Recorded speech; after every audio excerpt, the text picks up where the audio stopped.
Fin hundkat.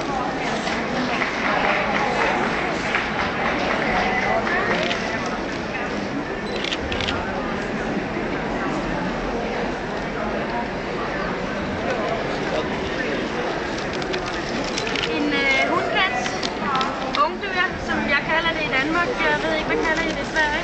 Junior. Hun er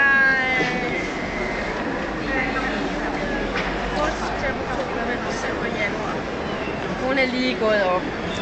6 måneder. Fantastisk øjenfarve har jeg på hende.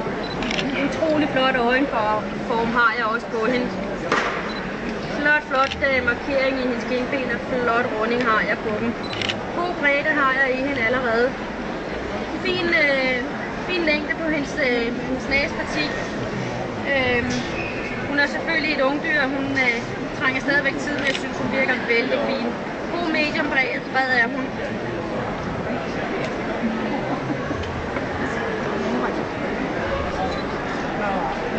Lækker pelskvalitet. Utrolig lækker pelskvalitet. Flot sat op til show er hun også. Flotte points har hun allerede.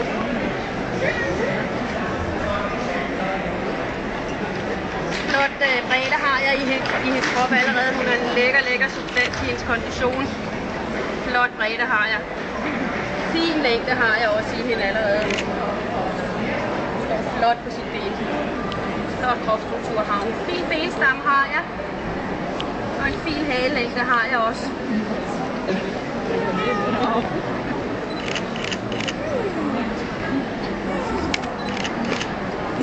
Hun er en lille dame. Fin størrelse på ørerne har jeg, og en fin placering på ørerne har jeg også på hende. Hun er kun et ungdyr, så hun kræver selvfølgelig noget mere tid. Men jeg synes faktisk allerede her har jeg en vældig fin afstand med ørerne på hende. Fin profillinje har jeg på hende, og en god hage. Igen ville jeg godt have haft lidt mere firm, som der står i standarden. Og det er jo klart, at når man får en lidt mere firm chin på dem, så bliver de lidt mere rundet, lidt mere harmoniske at se på. Men jeg synes, hun er en vældig fin hundkat.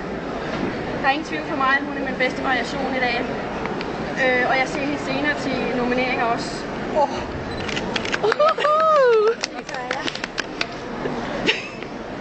Så shit. Så hun kan gå hjem med liv i voksen, klasse 11. Cool.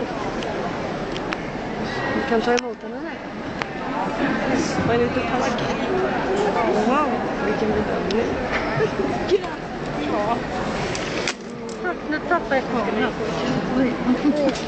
Var det inte min? Jo, det var